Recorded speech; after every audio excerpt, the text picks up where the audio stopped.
여러분 안녕하십니까? 성경이 말한다 청취자 여러분, 오늘도 예수님 안에서 복된 하루 되시기를 축원합니다. 오늘 말씀드릴 다니엘 강해는 다니엘서 제9장 13번째 강의인데요. 예루살렘의 운명이라는 주제입니다.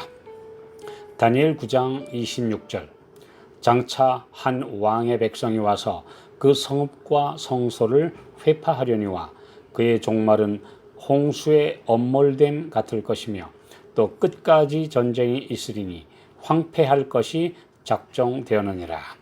순환주간에 나귀를 타시고 예루살렘으로 입성하시던 예수님은 감람산 위에서 멈춰 서시고 태양의 광선을 담뿍 받아 찬란히 빛나는 예루살렘을 보셨습니다. 성전은 장엄하고 웅대한 모습으로 다른 모든 건물보다 높이 치솟아 있어 마치 백성들을 유일하시고 참되시며 살아계신 하나님께 인도하려고 하늘을 가리키는 것처럼 보였습니다. 성전은 오랫동안 유대민족의 자랑이며 영광이었습니다. 로마가 임명한 왕이 유대인과 힘을 합쳐 성전을 재건하고 단장하였습니다. 로마 황제도 선물을 보내어 그것을 더욱 아름답게 장식하였습니다. 성전은 그 견고함, 화려함, 그리고 장대함으로 세계의 경이 중에 하나가 되었습니다. 서산에 기울어지는 해는 하늘을 황금빛으로 물들이고 있었고 그 찬란한 빛깔은 성전 벽에 흰 대리석을 비추었으며 또한 금으로 입힌 성전 기둥에서 번쩍거렸습니다.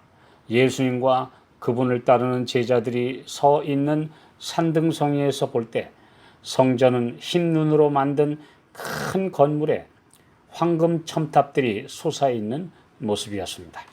성전 입구에는 가장 솜씨 좋은 예술가들이 금, 은으로 세공하여 만든 포도나무가 있었는데 거기에는 푸른 잎사귀와 큰 포도송이들이 달려 있었습니다. 이 디자인은 번성하는 포도나무 같은 이스라엘을 대표하였습니다. 금과 은과 생생한 푸른 잎들은 예술적으로 잘 결합되어 있었고 그 포도나무는 희고 번쩍이는 기둥을 우아하게 감고 있었습니다. 그리고 금장식 위에 빛나는 덩굴이 매달려 있었는데 기울고 있는 태양의 광채를 받아 마치 하늘에서 빌려온 영광처럼 빛나고 있었습니다. 그러나 예수께서는 병자와 고통당하는 자를 축복하기 위하여 여러 번 드신 그 손을 드시고 운명지어진 도성을 향하여 흔드시면서 슬픔에 잠겨 비탄에 빠진 어조로 누가복음 19장 42절, 너도 오늘날 평화에 관한 일을 알았다면 좋을 뻔하였거니와 지금 내 눈에 숨겨왔도다 라고 부르짖으셨습니다. 그리고 누가복음 19장 41절, 가까이 오사 성을 보시고 우셨습니다. 만일 예루살렘이 그의 특권이 무엇임을 알고 하늘에서 보내신 빛에 주의했더라면 그 도성은 열국의 여왕으로서 번영을 자랑할 수 있었을 것이었습니다. 예루살렘 성벽에는 로마의 깃발이 휘날리지 않았을 것입니다. 만일 예루살렘이 구속주를 받아들였더라면 축복받았을 뻔했던 그 영광의 자격을 그들은 거절하여 버렸습니다. 그리스도께서는 예루살렘과 그 자녀들을 구원하시려고 오셨지만 바리새인들은 거만, 위선, 증오, 그리고 악의 때문에 그분께서 당신의 목적을 성취시키실 수 없게 했습니다. 그분은 예루살렘이 군대들에게 에워싸이는 것과 포위된 주민들이 굶주려 죽는 것을 보셨고, 어머니들은 저희 자녀들의 죽은 시체를 먹고 부모와 자녀들은 마지막 한 입의 음식까지도 서로 빼앗아 먹는데 모든 타고난 그 부성애와 모성애까지도 가족애까지도 완전히 깨어지는 그 무서운 굶주림의 고통의 장면을 예루살렘 멸망 전에 일어날 것임을 보셨습니다.